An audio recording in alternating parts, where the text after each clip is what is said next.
Hello বন্ধুরা, আমি এখন এই ভিডিওর মধ্যে দুটো বাংলা সিনেমার টিজার এবং একটা পোস্টার নিয়ে কথা বলবো। তো প্রথমে যদি পোস্টারটা নিয়ে কথা বলি, সেটা হলো অভিরূপ ঘোষের আপকামিং সিনেমা মৃগয়া, যার পোস্টার কিন্তু অলরেডি আজকে বেরিয়ে গেছে এবং সেখানে পোস্টারে প্রত্যেকটা ক্যারেক্টারকে যেরকমভাবে দেখা যাচ্ছে এবং সেখানে ব্যাকগ্রাউন্ড মিউজিক হোক বা অ্যাকশানগুলো কীরকম নেবে বা ভিলেনের লুক, মানে সৌরভ দাসের লুকটা যা এসছে, মানে টেরিফিক, মানে এটা ডেঞ্জারাস, মানে কী লেভেলে এটা কাজ হতে চলে। অভিরূপ ঘোষ কিন্তু দারুণ একজন ডিরেক্টর এবং সেই যদি প্রপার বাজেট পায় সেটা কিন্তু আর নেক্সট লেভেল চলে যাবে। এবং অরিত্র ব্যানার্জি এই কাজটার সাথে যখন জড়িত, বিশ্বাস রাখবো, ভরসা রাখবো ওই রাইটিংয়ের দিকে, কারণ সেই দিকটা কিন্তু সে ভালো রকম সামলে নেবে।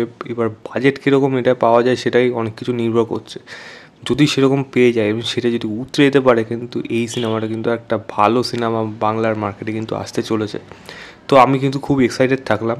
পোস্টারটা কিন্তু বেশ ভালো হয়েছে, প্রত্যেকটা ক্যারেক্টারকে যেমন দেখাচ্ছে, বিক্রম, ঋত্বিক চক্রবর্তী, সৌরভ দাস, প্রত্যেকে কিন্তু বেশ ভালো লাগছে। দেখা যাক কাজটা কীরকম হয়, এক্সাইটমেন্ট কিন্তু লেভেল কিন্তু চড়েই থাকলো। দ্বিতীয় যদি কথা বলি, সেটা হলো রাজাচন্দ্র পরিচালিত চন্দ্রবিন্দু বলে সিনেমাটা টিজারে, যেখানে লিড রোলে আছে হলো আমাদের অঙ্কুশ, ঐন্দ্রিলা, সঙ্গে অনির্বাণ চক্রবর্তী, আরও অন্যান্য আর্টিস্টরা। এটা এসকে মুভিজের সিনেমা এবং পুরোপুরি ব্যাপারটা অ্যাব্রডে হচ্ছে এবং লন্ডনই কাইন্ড অফ ধরে নিন, তো কারণ ওখানে তো সাবসিডি সব থেকে বেশি।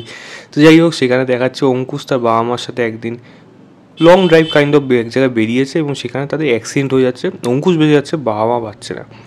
অনির্বাণ চক্রবর্তী ক্যারেক্টারটা তাদেরই পরিচিত এবং সে বলছে বাবা মার সাথে প্ল্যানচেটে কথা বলতে, প্ল্যানচেট করছে, বাবা মা কি তার সাথে দেখা দিচ্ছে, এবং ঐন্দ্রা ক্যারেক্টার কিন্তু এখানে কোনো জায়গায় নেই। এবং এই ব্যাপারটা, মানে বিশেষ করে যখনই এরকম ধরনের গল্প আসবে, যদি ভৌতিক ব্যাপার হয়, তখন কিন্তু একটা আলাদা এক্সাইটমেন্ট কাজ করে। এবার রাজাচন্দ্র ডিরেক্টর, এবার এক হতে পারে জিনিসটাকে যদি কোথার থেকে নিয়ে থাকে, কোনো গল্পের থেকে ইন্সপিরেশন নিয়ে অ্যাজ ইট ইজ বানিয়ে দেয়, যেটা আমাদের ম্যাক্সিমাম লোকের দেখা নেই, সেই সিনেমাটা যদি ভালো হয়ে থাকে তাহলে কিন্তু ভালো হয়ে যাবে।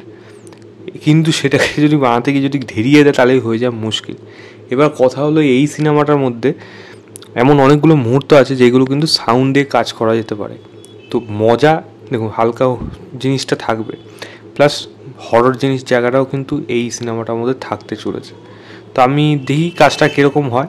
এক্সাইটমেন্ট, দেখুন, আমার এক্সাইটমেন্ট নেই কাজটা নিয়ে। এই মাসে আসবে এবং পুরো মাঝখানে পড়বে, একদিকে একেনবাবু বেরাবে, আবার তারপরে মানে 30 তারিখে মানে যে কী, মানে পুরো মাঝখানে 23 তারিখে খুব সম্ভবত এই সিনেমা, 23 না 24 তারিখ এই মাসে, মে মাসে এই সিনেমাটা বেরোচ্ছে।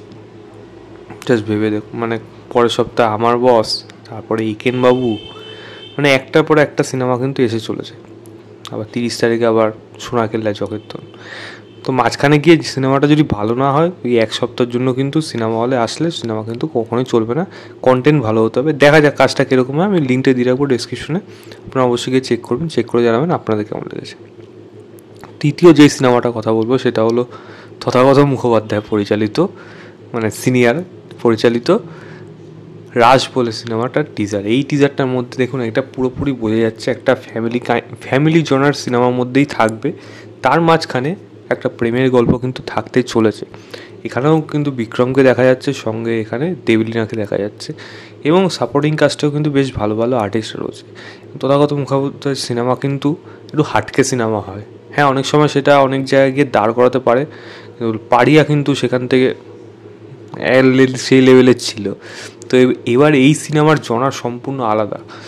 তো এই সিনেমাটা কীরকমভাবে প্রেজেন্ট করে, কারণ রাস গল্প, যখনই গল্প আসে, গ্রাম বাংলা উঠে আসবে, সেখানে মাটি প্রেম, ফ্যামিলি বন্ডিং, ভালোবাসা থাকুক, বিট্রিয়াল থাকুক, বা অনেক কিছু উঠে আসে, মানে সেখানে খারাপ ব্যক্তি থাকবে, ভালো ব্যক্তি থাকবে, বিভিন্ন রকম দিক থাকে।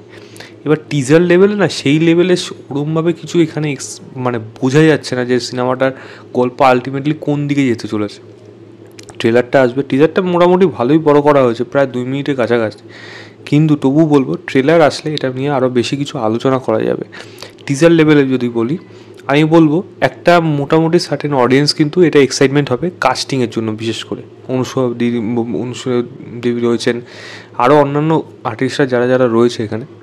তো দেখা যাক এই কাজটা কীরকম হয়। ডায়লগ যেরকম ভালো লাগছে, মিউজিক সেরকম ভালো লাগছে, এবং গান আশা করি এই কাজটার মধ্যে বেশ ভালো হতে চলেছে। তার নমুনা কিন্তু এই ব্যাকগ্রাউন্ড মিউজিকই বোঝা যাচ্ছে যে কীরকম হতে চলেছে, এবং গ্রাম বাংলার গান, সেই গানগুলো কিন্তু উঠে আসবে সেখানে। দেখুন বাংলা গানের ভেরিয়েশন অনেক কিছু আছে, তো কোন গান কীভাবে ইউজ করবে সেটা এখন এরকমভাবে বোঝা যাচ্ছে না। বাট টিজার লেভেলে যদি বলি, বিজিএমটা কিন্তু বেশ ভালোভাবে ফিল করাচ্ছে।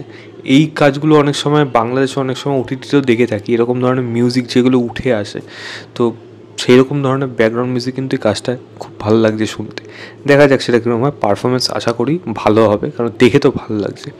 আমি লিঙ্কটা দিয়ে রাখবো ডেসক্রিপশনে, আপনারা অবশ্যই চেক করবেন, চেক করে জানাবেন আপনাদের কেমন লেগেছে। তো এই ছিল আমার ওভারঅল পোস্টার রিয়াকশন অফ মৃগয়া এবং টিজার্স রিয়াকশন অফ চন্দ্রবিন্দু এবং রাস। ভিডিওটা ভালো লাগলে লাইক শেয়ার, চ্যানেলটাকে অবশ্যই সাবস্ক্রাইব করে দেবেন। বাই।